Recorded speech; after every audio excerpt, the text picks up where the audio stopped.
नमस्कार प्रिय भक्तजनों, राधे राधे, जय श्री कृष्णा। आप सभी भक्तजनों का अभिनंदन करती हूँ अपने YouTube चैनल पर। तो मित्रों, आज हम आपको सुनाने जा रहे हैं वैशाख मास महात्म्य का 21वां अध्याय। तो चलिए कथा को प्रारंभ करते हैं और इसका रस पान लेते हैं।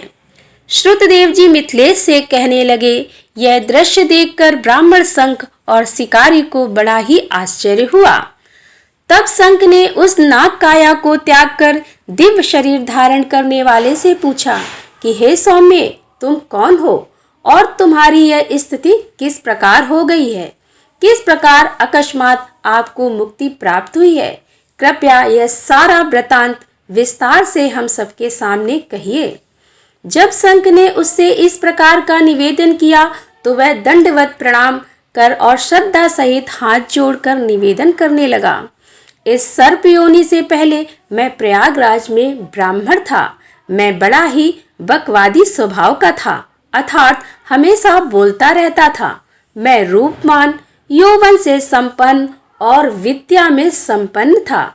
मैं खुशी दोगनी का पुत्र था। मेरा नाम रोचक था।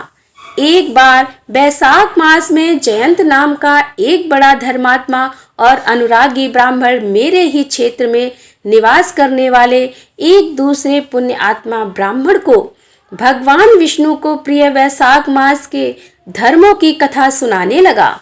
इस कथा को सुनने के लिए हजारों नर नारी और अनेक वैश्य, क्षत्रिय, शूद्र, स्त्री, पुरुष सुबह स्नान करके अविनाश भगत भयहारी भगवान मधुसूदन की पूजा करके बड़े ही प्रेम से उस कथा को सुनने लगे। ब्राह्मण जयंत कथा कहते थे और सारे नर नारी मौन धारण करके एकाग्र मन से भगवान वासुदेव की कथा में लीन होकर सुनते थे। वैशाख के धर्म में लीन होकर उन्होंने हर अहंकार और आलस और प्रमाद को त्याग दिया था। मैं भी बड़े ही कौतूहल से इस धर्म कथा की सभा में जाता। मेरे शरीर पर भी पगड़ी शोभायमान रहती थी। मैं सबको नमस्कार करके उत्तम वस्त्र धारण किए और मुख में पान चबाता हुआ कचुक धारण किए हुए वहां जाकर बैठ जाता था। सभा में जाकर मैं लोक चर्चा करने लगता था।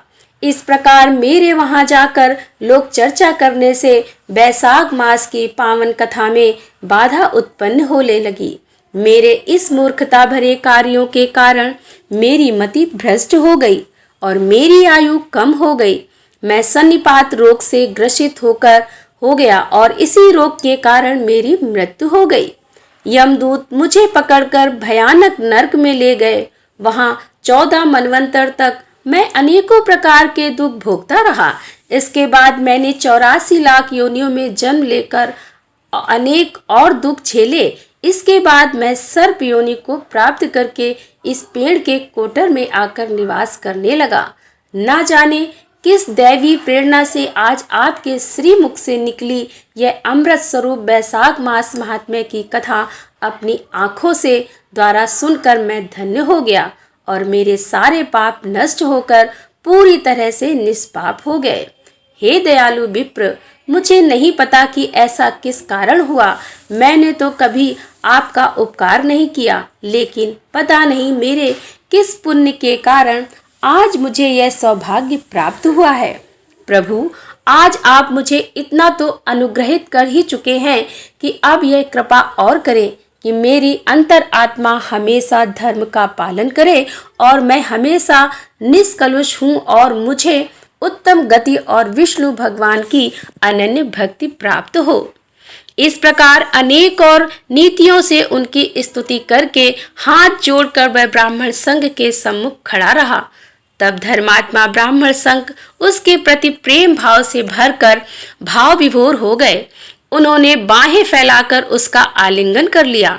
उनके पुण्य आत्मा शरीर का स्पर्श पाकर उसके बचे खुचे पाप भी नष्ट हो गए। तब संघ ने कहा कि हे ब्राह्मण, तुम उत्तम वैशाख मास और भगवान विष्णु की कथा को सुनने से तुम्हारे सारे पाप नष्ट हो गए हैं। अब तुम एक धर्मात्मा ब्राह्मण के घर जन्म लोगे और उस जन्म में वेद शर्मा के नाम से विख्यात होगे। तुम्हारी सारी विद्याओं में निपुण होंगे उस जन्म में भी तुम्हें अपने पिछले जन्म की याद रहेगी और उसके परिणाम स्वरूप तुम सारी सांसारिक इच्छाओं को त्याग कर विष्णु भगवान की अनन्य भक्ति प्राप्त करोगे और विष्णु भगवान को प्रिय वैशाख मास के सारे धर्मों का पालन करोगे। इसके फलस्वरूप तुम्हें सिद्धि प्राप्त होगी और सारे सांसारिक बंधनों से मुक्त होकर योगियों को भी दुर्लभ है ऐसे भगवान विष्णु के परम धाम श्री विष्णु लोक को प्राप्त करोगे। इन्हें अब तुम निर्भय होकर जाओ भगवान की और मेरी प्रसन्नता के कारण तुम्हारा पूर्ण कल्याण होगा। कोई श्री विष्णु भक्त की भक्ति भाव से कथा सुनने और कहने में तत्पर होता है और सिर्फ विष्णु की भक्ति का आधार ग्रहण कर बाकी सारे धर्मों का त्याग कर देता है, तो ऐसा विष्णु भगवान का भक्त भी उनके परम पद को प्राप्त करता है। ऐसा कहकर धर्मात्मा शंख मौन हो गए। अगले दिन सूर्योदय से पहले स्नान करके पूरे दिन ब्रह्म आराधना करके सायंकाल के समय संध्या बंदन आरती और पितृगणों को तर्पण करके प्रसन्न हृदय से ऋषि ने व्याध को बुलाया और उसके सिर पर संकल्पित जल छिड़क कर उसे आशीष प्रदान किया। फिर उन्होंने वेदों से भी विशेष शुभ फल प्रदान करने वाले राम नाम के 2 अक्षरों का गुरु मंत्र उसे भी दिया। उन्होंने कहा, इन नामों में विष्णु भगवान के सहस्त्र नामों से भी अधिक महिमा ये श्री राम का नाम है। हे शिकारी, तो दिन और रात श्री राम नाम का जप करते रहो। इसके प्रताप से अगले जन्म में तुम वाल्मीकि ऋषि के नाम से जन्म लोगे और तुम्हें तीनों लोकों में ख्याति प्राप्त होगी। इस प्रकार शिकारी को समझाकर ब्राह्मण शंख दक्षिण दिशा की ओर चले गए।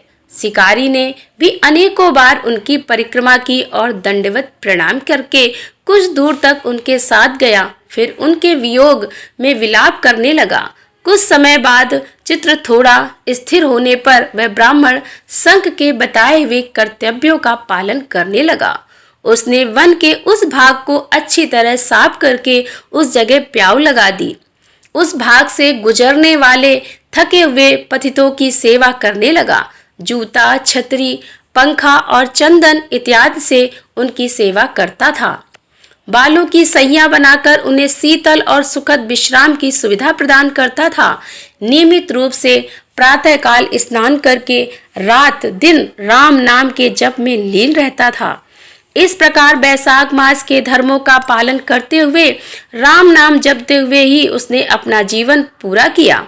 उसके बाद उसने किरणों नाम के तपस्वी के घर जन्म लिया। किरण तपस्वी ने एक जलाशय में अनेकों सहस्त्रों वर्षों तक कठोर तप किया था। तप के अतिरिक्त उन्होंने सारे कार्य त्याग दिए थे। बहुत लंबे समय तक समाधि में रहकर तप करने के कारण उनके शरीर पर सांपों की बांबी बन गई थी। जब उनकी तपस्या पूरी हुई तब कृष्ण और इसी को रमणियों के प्रिय शब्द कानों में सुनाई पड़ने लगे। तब उनका मन चंचल होकर आंदोलित हो गया और उन्होंने भील जाति की एक स्त्री को अपने घर लाकर पत्नी के रूप में अपने साथ रख लिया। उससे उन्हें वाल्मीकि नामक पुत्र प्राप्त हुआ। इतना कहकर मिथिलेश से गुरुदेव जी ने कहा कि हे राजन, तुम उत्तम वैशाख मास के महत्व को देखिए। मात्र एक जूते का दान करके उस शिकारी को भी दुर्लभ ऋषि पद प्राप्त हो गया। जो भक्तजन इस कथा को सुनेंगे या अन्य श्रोताओं को सुनाएंगे वह पुनर्जन्म में रूपी संसार के चक्र से मुक्त हो जाएंगे। बोलो श्री विष्णु भगवान की जय। यहाँ पर 21वां अध्याय समाप्त होता है। अगले अध्याय में फिर मिलेंगे, तब तक के लिए राधे राधे।